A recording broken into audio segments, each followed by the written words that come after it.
Repos.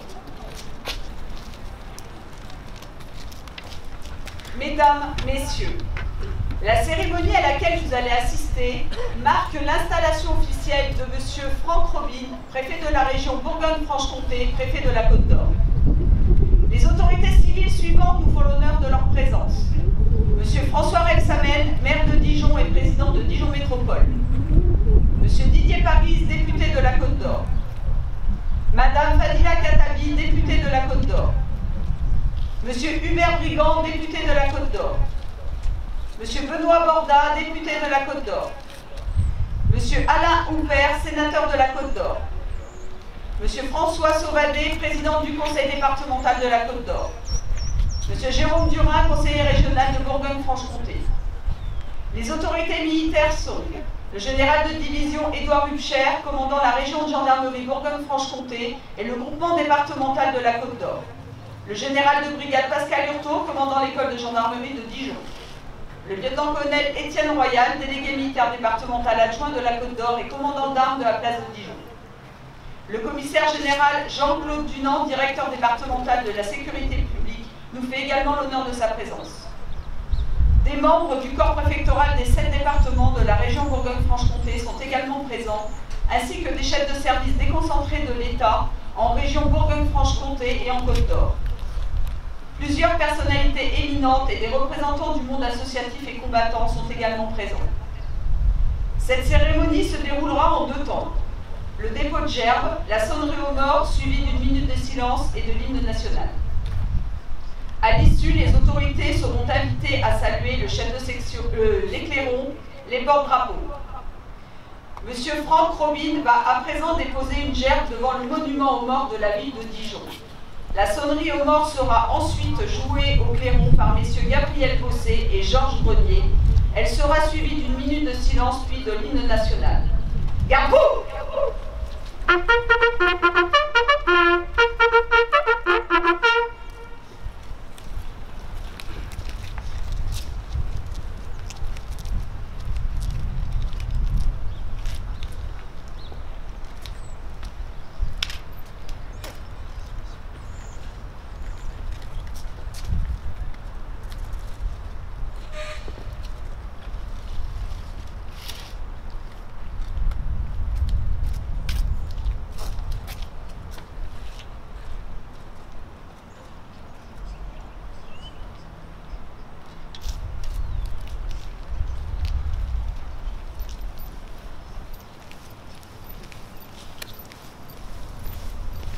Aux morts.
Cette cérémonie est maintenant terminée. Monsieur le préfet, les autorités civiles et militaires sont invités à aller saluer les clairons, les porte-drapeaux, les personnalités présentes et les associations d'anciens combattants.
Merci beaucoup.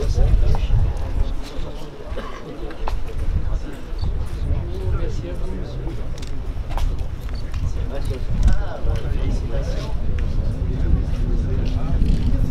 Merci. Merci beaucoup.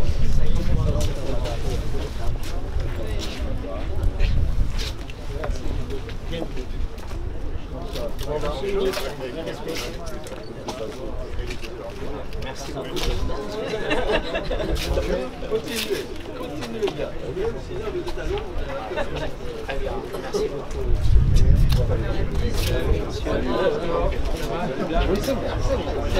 Ah oui, bien sûr.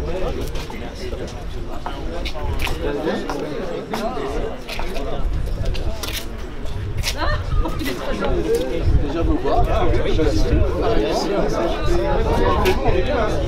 Non, qui se touche bien.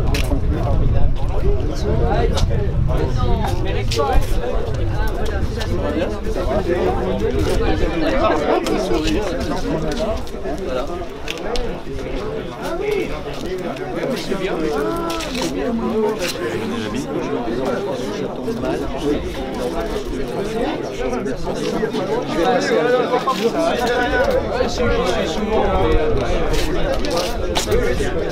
Allez,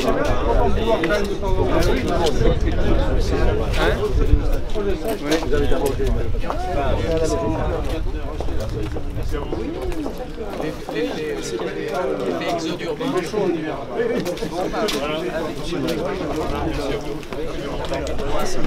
Il existe.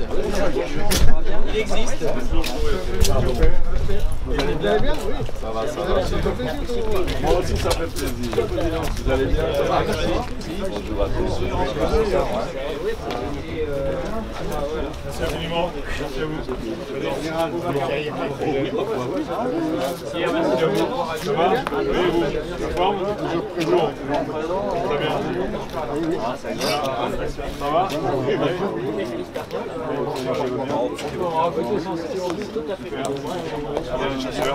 Merci, bravo. Merci infiniment. Ouais, bientôt, hein. Allez, ça marche. Si les renforts sont un moyen d'obtenir cet objectif, bon, je n'hésiterai pas à le demander. Mais je pense qu'un peu de modestie me recommande de prendre contact avec les policiers, avec les gendarmes, pour voir quels sont les moyens d'agir. S'il y en a d'autres que ceux-là, probablement. Donc voilà, j'ai quand même un peu besoin de prendre la température. En tout cas, je me rendrai très vite sur les terrains qui m'ont été indiqués comme étant problématiques. Ce que je peux vous dire, c'est que, vous savez, avant de prendre le poste, vous entretenez avec toutes sortes de personnes, et notamment le directeur général de la police nationale, le cabinet du ministre de l'Intérieur. Et je peux vous dire que Gérald Darmanin est vraiment très attentif à la situation dans la région, en particulier, il faut le dire, sur Dijon et sur Besançon. C'est ce qui a justifié il y a quelque temps donc, la décision d'implanter un second escadron de gendarmerie mobile à Dijon. Et maintenant, il faut d'ailleurs qu'on mette très vite au point toutes les conditions d'une bonne installation. Justement, sur les questions de sécurité, depuis 10 ans, il y a une ZAD installée dans un faubourg dijonnais, si j'ai bien compris, le quartier des Lentillères. Si j'ai bien compris, les aspects juridiques sont prêts, il semble n'attendre qu'une décision. Voilà. Est-ce que c'est quelque chose que vous allez aborder de façon autonome ou en concertation avec les élus locaux, dont le maire de Dijon? Alors, la ZAD des Lentillères, d'ailleurs, je connaissais le nom. Si vous ne l'aviez pas prononcé, j'aurais pu vous la prononcer, parce qu'effectivement, c'est bien un point qui a été identifié à Paris comme étant un point problématique. Hein. Je le dis clairement. Comme vous l'avez souligné, l'État n'est pas seul à intervenir. Et d'ailleurs, en réalité, sur ce type de sujet, l'État ne peut pas intervenir seul, parce que il y a l'aspect intervention avec la force publique et il y a l'aspect, entre guillemets, traitement du problème. Qu'est-ce que vous faites des terrains? Et ça, vous le faites avec les acteurs locaux, en particulier bien évidemment avec le maire de Dijon, avec François Rebsamen. Et pour répondre très directement à votre question, pour le moment, je me suis fait... je sais que le point de fixation existe, je sais que c'est un problème. Mais je vais en discuter d'abord prioritairement avec le maire de Dijon pour que nous voyions ensemble comment on va traiter le sujet. Merci. Comment est-ce que vous comptez mettre en œuvre la nouvelle politique pour plus de sobriété énergétique dans les services de l'État? Est-ce que vous avez l'intention, je sais pas, de faire un inventaire du patrimoine Il y a un plan d'action qui est en train d'être défini par les services.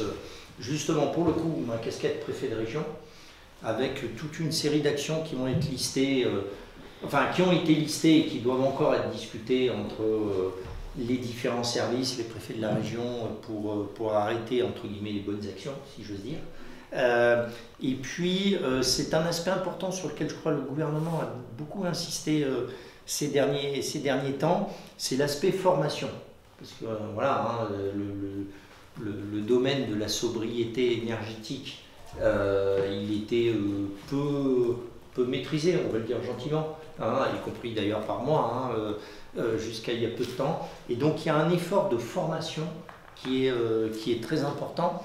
Je crois que le gouvernement, si je ne me trompe pas, en vérifiant le chiffre, a lancé une action de formation de 25 000 cadres de l'État pour diffuser ensuite la bonne parole. Et ce matin, on a acté avec la secrétaire générale aux affaires régionales, donc ma collaboratrice qui s'occupe des affaires régionales, on a acté le principe qu'on va faire une déclinaison, un séminaire très rapidement, vraiment dans les prochaines semaines, pour ne pas dire les prochains jours, pour que chacun soit au bon niveau, sache ce qu'est la sobriété. On a tous des réflexes, heureusement, quand même, mais pour un peu systématiser les moyens d'action. Donc, un plan d'action, de la formation, et puis après, tout ça c'est bien beau, mais rendre tout ça concret, c'est-à-dire que le plan d'action soit vraiment suivi d'effets dans les administrations. Ce qui est sûr, je vous rejoins, c'est ce qui est un peu derrière la question, il faut qu'on soit exemplaire. L'État ne peut pas dire faites ci, faites ça, si nous-mêmes on n'est pas exemplaire, et on sait qu'il y a encore des marges de progrès à faire, pour le dire gentiment. Donc voilà, il faut qu'on mette tout ça en action. Est-ce que vous pensez qu'il y aura une nouvelle réorganisation du patrimoine, comme il y a eu par le passé avec les Je préjuge pas. Je préjuge pas. Est-ce qu'on va regrouper des services pour que ça coûte moins cher? Sincèrement, je ne sais pas. Et puis, j'ai tendance à penser que sur ce genre d'idée-là, il faut vraiment qu'on ait une bonne adhésion des agents. Donc, pour le coup, il faut en discuter avec eux pour voir si les choses peuvent se faire. Il y a pas mal de programmes immobiliers qui sont en cours. Hein.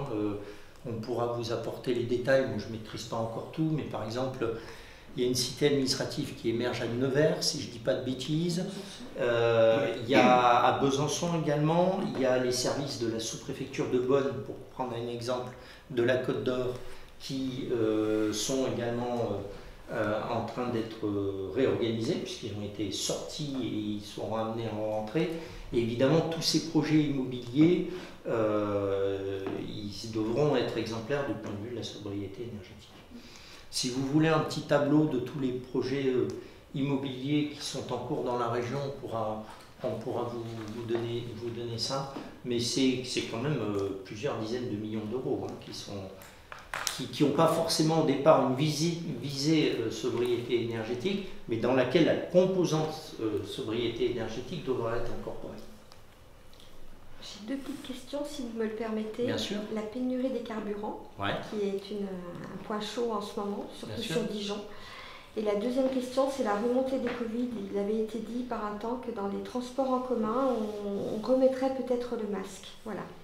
Alors, sur le premier point, donc d'abord, vous le savez, là, je crois que la Première ministre l'a elle-même pointé hier lors de son interview, la région Bourgogne-Franche-Comté est très concernée par les problèmes de carburant. Donc à date, hein, en fin de matinée, pour la Côte d'Or, là on était départemental, on avait 23% des stations qui étaient en rupture totale et on avait un tiers, 33% des stations qui étaient en rupture partielle de carburant. Corrigez si je veux. Pour le département, là, hein, c'est le préfet de département qui s'exprime. La situation va donc s'améliorer. Pourquoi? D'abord parce qu'il y a eu des livraisons ce week-end qui ont permis de réalimenter. Alors pour être très précis, ici on est alimenté à partir de 2 dépôts et on est alimenté par le rail. Donc il faut que les trains de fret roulent pour pouvoir alimenter, ce qui a été le cas ce week-end et qui permettra d'améliorer la situation. La deuxième chose qu'il faut savoir, c'est que la Bourgogne-Franche-Comté est exclusivement alimentée depuis le centre pétrolier de Fezin, dans la région lyonnaise, qui était donc, vous le savez, l'un des centres où il y avait des grévistes. Et le gouvernement a décidé ce matin, c'est ça, je ne sais plus quand est tombée la nouvelle, ce matin de procéder à la réquisition sur Fezin. Ce qui est donc automatiquement, on aura une amélioration d'ici les 2-3 jours, plutôt 3 jours à mon avis, dans la deuxième partie de la semaine, on peut le dire comme ça, on aura une amélioration due au fait que Fezin fonctionnera à nous. Voilà, donc ça c'est pour la première partie. Sur la deuxième partie, alors je n'ai pas encore pu faire le point le plus précisément possible avec le directeur général de l'ARS, mais on avait des chiffres qui étaient quand même qui nécessitaient une certaine attention. Je ne suis pas capable de vous restituer là de tête, qui nécessite effectivement de prendre, en tout cas de suivre la situation d'assez près. Il y a une recommandation hein, pour ceux qui prennent les transports en commun. Moi, j'ai pris le train hier et j'ai mis mon masque. Voilà. Donc, si à défaut pour le moment de prendre des mesures coercitives, ce qui a été jugé préférable, y compris par le Haut Conseil scientifique, c'est de faire adhérer les Français. Et oui, moi, la recommandation qu'on donne, c'est que si vous prenez les transports en commun, c'est mieux de mettre son masque. Bon, c'est pas encore une obligation, mais c'est quand même mieux. On parie sur le fait que les Français connaissent bien maintenant ce qu'est le Covid, comment il se transmet, et je pense que c'est plus raisonnable de porter le masque dans les transports en commun. Merci. on a parlé de sécurité, c'est un des chantiers, j'imagine, prioritaires. Est-ce que voilà, il y en a d'autres comme ça qui viennent en tête des missions, des actions que vous allez mener prioritairement? Oui, alors là aussi, encore une fois, il faut que j'écoute un peu pour voir quels sont les sujets de préoccupation. Ce dont on m'a parlé depuis que j'ai été nommé depuis le 26 septembre, dans les échanges que j'ai eus, on m'a parlé de la sécurité, je n'y reviens pas. De l'emploi. Alors vraiment ça me frappe, vous voyez, par rapport par exemple au moment où j'ai pris mes fonctions en Martinique, c'était en 2017, on parlait de l'emploi, mais de l'emploi sur le sens, essayer de faire en sorte que les chômeurs qu'on puisse les appuyer le plus possible. Là, ce qui est vraiment frappant, c'est que c'est plutôt les pénuries, la difficulté à trouver de l'emploi pour tel ou tel secteur qui est vraiment le leitmotiv. Alors évidemment, je sais très bien qu'il y a des chômeurs et qu'il y a encore beaucoup de gens qui n'espèrent qu'une chose, c'est trouver rapidement un emploi. Mais ça veut dire quoi? Ça veut dire qu'on a un vrai défi dans la santé, dans le nucléaire, dans l'agroalimentaire, dans la restauration, les métiers de service. On a un vrai défi de faire en sorte que les gens se rencontrent entre les employeurs et entre les demandeurs d'emploi, faire en sorte que les qualifications se rencontrent. Et donc ça, vous savez que là aussi, c'est un travail très partenarial avec le conseil régional, et je présiderai très rapidement avec la présidente du conseil régional, je crois que c'est déjà à mon agenda, un comité de pilotage du plan régional d'insertion et de formation pour justement essayer d'orienter les moyens de formation qu'on a. Les moyens de formation, c'est de l'argent. Concrètement, c'est de l'argent qui permet aux missions locales pour les jeunes, à Pôle emploi, de sélectionner des demandeurs d'emploi et de leur proposer telle formation dans les métiers sous tension que j'ai énumérés. Et donc ça, vraiment, ça me frappe. C'est une priorité de permettre de résorber les endroits où il y a des métiers en tension. C'est vraiment très, très prenant. J'ai conscience, j'allais dire, vraiment, vous diriez que je ne me suis pas informé avant de venir, j'ai conscience qu'il y a un sujet sur l'eau dans la région. Je crois que vous avez, en tout cas dans le département, vous avez toujours été habitué à avoir des restrictions de sécheresse ces dernières années, mais je crois que tout le monde s'accorde aussi pour pouvoir dire que cette année, ça a été vraiment très, très fort. Et donc, avec toutes les implications que ça a sur les usages de l'eau, et donc il faut qu'on trouve le point d'équilibre entre tous les usagers de l'eau. Je sais aussi qu'il y a des sujets qui peuvent paraître plus ponctuels, peut-être concernant moins de gens, mais qui sont très déstabilisants pour le corps social, qui apparaissent notamment dans le milieu agricole, avec le loup et le lynx. J'ai eu le plaisir immense d'apprendre que j'étais préfet coordonnateur pour le lynx, entre autres responsabilités.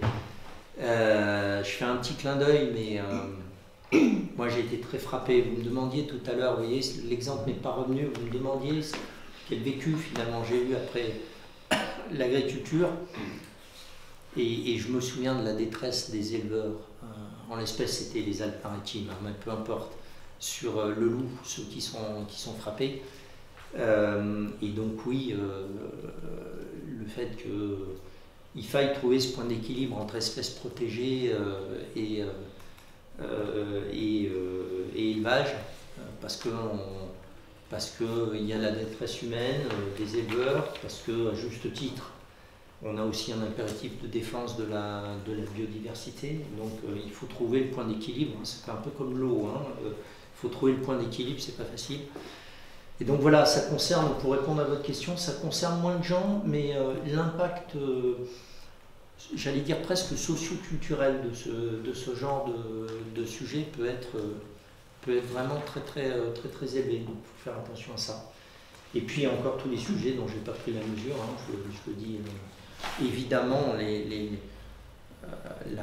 la réussite de la transition écologique et énergétique, qui est, vous le savez, un leitmotiv du gouvernement, c'est vraiment quelque chose qui doit être réussi, qui suppose une vraie révolution mentale, y compris pour un préfet. Hein, voilà, je suis rentré dans le corps préfectoral en 93, hein, ça va bientôt faire 30 ans. Les priorités, elles ont quand même beaucoup évolué, hein, si je compare. Et donc voilà, ça c'est des priorités mais qui s'imposent à nous. Hein. C'est pas comme si on avait le choix hein, sur le réchauffement climatique. Voilà un petit peu, bon, j'ai conscience que je ne couvre pas tout le champ, mais il faut aussi que j'écoute les gens. Je pourrais citer, ça sort un peu de mon champ, mais c'est une préoccupation, la désertification rurale avec la consultation qui est lancée sur les problèmes de santé, de présence en milieu rural, c'est extrêmement important. Hein. La consultation va conduire le directeur général de l'ARS. Et évidemment, un préfet s'en préoccupe aussi au premier plan. Est-ce que vous avez déjà eu un rapport avec tous les politiques locaux? Alors, quelles personnalités, les batailles des uns des autres? D'abord, il y a quelques-uns que j'avais pu connaître, donc c'est plus facile. Deuxièmement, je me suis permis comme préfet de département d'avoir un contact très direct par texto, si vous voulez tout savoir, avec les parlementaires et François Rebsamen. Et puis, pour la plupart, on s'est rappelé au téléphone quand on ne s'est pas manqué, parce que notamment les députés ont été pas mal pris, et c'est normal qu'à la rentrée parlementaire. Donc oui, j'ai échangé avec chacun d'entre eux. J'ai noté d'ailleurs qu'ils étaient présents ce matin de mon dépôt de gerbe. Et puis maintenant, je vais rentrer dans une phase où je vais aller les voir dans leur permanence pour échanger plus directement avec eux sur les problèmes de leur circonscription du département pour les sénateurs. Donc j'ai vu François Rebsamen et on se revoit dans la semaine après-demain, mercredi. Je vais bien sûr rendre la visite à François Sauvadet tout à l'heure, dans l'après-midi, après vous. Et puis j'ai eu ce type de contact avec les grands élus, et effectivement de la région aussi, donc, et notamment bien sûr le président du conseil régional. On doit se voir également dès cette semaine. Voilà. Si j'ai répondu à votre question. Oui, non, mais c'est à savoir si vous étiez un peu au courant des petites guerres. Oui, je suis au courant, mais je ne vais pas les commenter. Nouveau. Voilà, je ne vais pas les commenter, évidemment. Vous le savez, hein, le préfet, s'il veut bien faire son métier, il a une exigence de neutralité qui s'impose. Et après, évidemment, il y a le jeu politique, dont le préfet doit avoir conscience, évidemment, parce que sinon il est hors sol, mais en même temps, dont il ne doit pas se mêler, puisqu'on lui demande d'incarner, et je crois que c'est aussi bien, un État, pour le coup, impartial par rapport à tout ce jeu-là. Il faut à la fois en être un bon connaisseur, et à la fois jamais être un joueur. Donc, c'est un des exercices d'équilibre qu'on exerce dans tout poste. Alors, vous arrivez en terre de Bourgogne-Franche-Comté, qui est une terre gastronomique, ouais. Et beaucoup de vin aussi. Est-ce que vous avez des goûts particuliers? Vous avez des affinités? Il y a des choses que vous avez envie de voir en premier, de goûter? Je suis en train de me demander quel est le piège dans votre question.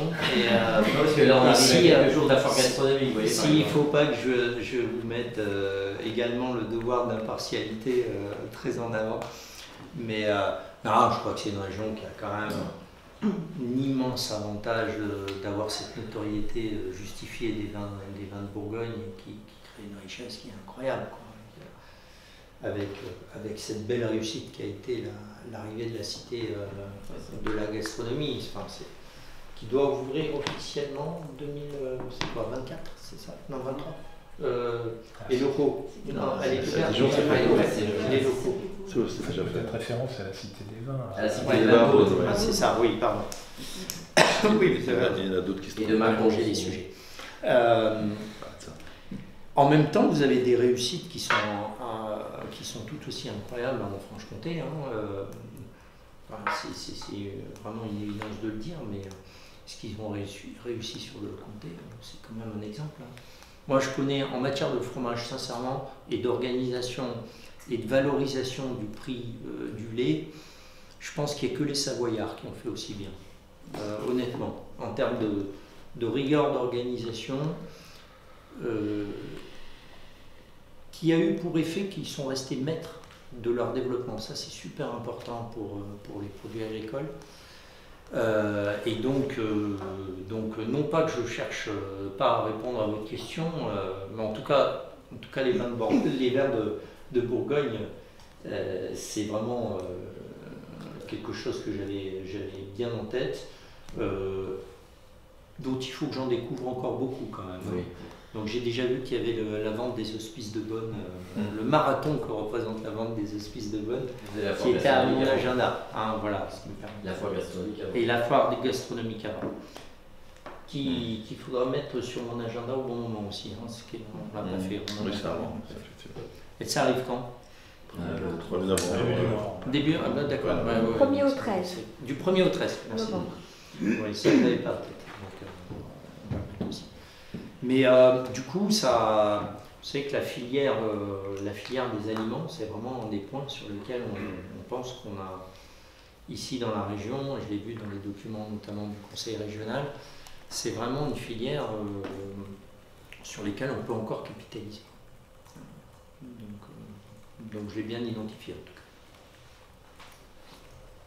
Il y a des sujets qui n'ont rien à voir, mais Paul Mathieu, Radio Autoroute Info 507. Vous avez parlé beaucoup de sécurité, donc moi je m'intéresse, et nos auditeurs s'intéressent à la sécurité routière. Oui, bien sûr. C'est un sujet, je sais, important, par le préfet, notamment le directeur de cabinet traditionnellement. Mais vous-même, quelle approche vous avez de la sécurité routière au sens large, mais aussi du monde de l'autoroute qui est très présent en Bourgogne-Franche-Comté. C'est vrai que c'est la région du vin, mais c'est aussi la région des autoroutes. On en a beaucoup. On est une région avec, je crois, un des plus gros carrefours autoroutiers de France, si je ne m'abuse. Donc ça a changé depuis, hors Île-de-France, bien sûr. Et donc, voilà, donc quand même, c'est une part importante à la fois de l'économie de la région et puis aussi du trafic autoroutier qui est en perpétuelle augmentation, hors Covid, bien sûr. Et avec aussi malheureusement des chiffres récents qui n'étaient pas très très bons au niveau de la sécurité routière. Donc quelle est votre approche de la sécurité routière du dossier et puis aussi j'allais dire du tracé autoroutier, donc très présent dans cette région? J'ai déjà été en poste dans plusieurs départements qui étaient fortement marqués par l'empreinte d'autoroute. J'ai été en poste à Metz, j'ai été en poste en Alsace, j'ai été en poste à Nice. C'était peut-être un peu moins marqué en Pays de la Loire, d'ailleurs, même s'il y avait des autoroutes aussi. Et donc, vraiment, je ne dis pas ça pour vous passer la pommade, mais du point de vue de la sécurité, qui est un des aspects qui préoccupe souvent le préfet, notamment d'accidents possibles sur l'autoroute, moi, je juge, et en particulier dans votre région, que c'est un point qui fait l'objet d'une vraie préoccupation qui est pris en compte par les concessionnaires d'autoroutes, et ça c'est extrêmement important. J'ai vécu dans mes jeunes années de directeur de cabinet, j'étais directeur de cabinet à Poitiers, qui était mon premier poste, et j'ai vécu cette horrible, je crois que même horrible c'est pas assez fort, accident de La Rochelle, enfin au large de La Rochelle, sur l'autoroute qui descendait, où vous aviez eu un carambolage monstre dans un brouillard. Je ne retrouve plus le nom de l'endroit. Rochambeau, je crois. Ouais, c'est peut-être ça, où il y a eu du brouillard, il y a eu une dizaine de personnes qui avaient été brûlées vifs dans l'incendie. Et ça m'avait beaucoup marqué. Puis quand vous voyez des images comme ça, franchement, ça vous marque pour la vie, quelque chose comme ça. Ce qu'on peut dire, et bon, il y a peut-être un point de réflexion, sur la vitesse, on avait enregistré beaucoup de progrès ces dernières années. On a beaucoup maugré, enfin les Français ont beaucoup maugré sur les radars au moment où ils ont été installés dans les années 2004, c'est ça, 2001, 2002, 2003 peut-être. Mais reconnaissons que les résultats en termes de diminution de la sécurité routière, hein, le fait d'être parvenu à ce seuil de 3000 morts, qui est déjà beaucoup trop important, venait essentiellement, il faut quand même le dire, du changement des esprits sur la vitesse. Est-ce qu'on n'a pas perdu un tout petit peu ça de vue depuis quelques années? Alors, il y a le Covid, on peut se poser la question. J'ai eu l'occasion d'en parler, pour tout vous dire, avec la nouvelle déléguée interministérielle à la sécurité routière, qui était mon adjointe à Matignon, qui était la gendarme. Et je lui en ai parlé, et je lui ai dit, écoute, ça vaut le coup qu'on investisse, qu'on revoie, parce que vous savez, en matière de sécurité routière, quand vous analysez un accident, il est tout le temps, il relève toujours de plurifacteurs. La vitesse, l'alcool, de plus en plus les stupes, enfin ce que vous voulez. Mais quand vous revenez aux 2-3 causes principales d'accidents mortels, vous retrouvez toujours la vitesse. Donc, pour répondre complètement à votre question là-dessus, sur la dimension sécurité, je pense qu'il faut regagner les esprits sur les dangers de la vitesse. Je ne dis pas qu'on a tout perdu, mais reconnaissons-le, c'est quelque chose qui a moins imprimé ces derniers temps. Pour des raisons compréhensibles. Hein. Quand il y avait le Covid, la question ne se posait plus.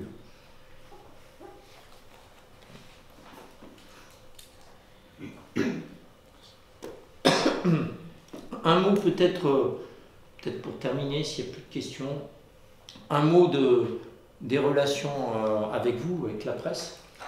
Là aussi, je ne dis pas ça pour vous passer de la pommade. Je suis vraiment profondément persuadé que l'équilibre de la société, il vient aussi par une presse qui fonctionne bien, une presse, mais je dis tous médias, quoi, hein, par des médias qui font leur travail, qui le font évidemment en indépendance, alors ça c'est quand même un prérequis, et qui ont des relations fluides, notamment avec la préfecture. Donc moi je tiens vraiment à ce que vous puissiez avoir la plus forte réactivité possible. Je sais que pour vous c'est souvent la question importante, l'exactitude des infos qu'on va vous donner, ça j'allais dire c'est pour nous un prérequis, il faut qu'on vous délivre des infos exactes, mais que vous puissiez avoir la plus grande réactivité possible. Et donc là je vous engage vraiment, mais je sais que j'ai la chance d'avoir une chef du service de la communication de la presse qui est quelqu'un que vous connaissez depuis très longtemps, qui a une longue expérience, donc vraiment par avance, mais bien sincèrement, elle a toute ma confiance. Donc n'hésitez pas à la solliciter et vraiment mettre un point d'honneur à vous répondre le plus rapidement possible.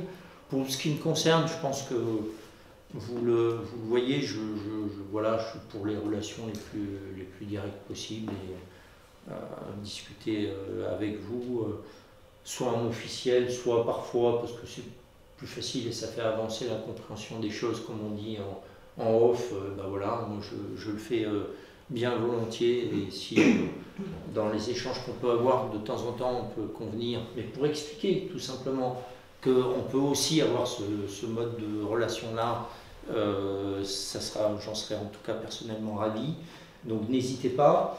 Et puis troisième chose, vous dire que sans être un fou de la communication, je suis vraiment totalement gagné à l'idée que dans la crise institutionnelle actuelle qu'on a, c'est-à-dire la crise de relations qu'on a, la méfiance envers les autorités, envers le préfet comme envers d'autres, de la part des citoyens, c'est parce qu'on ne communique pas assez, on ne dit pas les choses, parce qu'on s'abrite derrière la langue de bois ou parce qu'on s'abrite derrière le silence.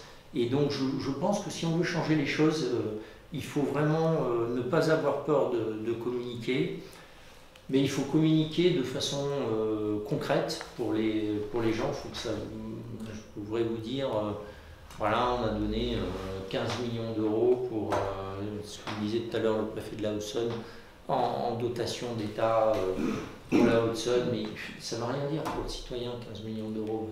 D'abord, on ne serait pas autour de cette table si vous et moi, on avait 15 millions d'euros dans la poche chacun. Hein. Ce sont des ordres de grandeur que le citoyen, et c'est normal, ne peut pas intégrer. Et donc, je crois que j'essaierai, je pense, de beaucoup communiquer, mais d'essayer de communiquer en même temps en correspondant à vos impératifs et aux attentes de ceux qui vous écoutent, vous lisent. Donc voilà, n'hésitez pas de ce point de vue-là quand un sujet vous intéresse. Et de mon côté, j'essaierai aussi de choisir des sujets qui puissent de façon concrète intéresser ceux pour lesquels vous travaillez. Voilà. Dans les recommandations méthodo, j'ai tout dit de votre point de vue.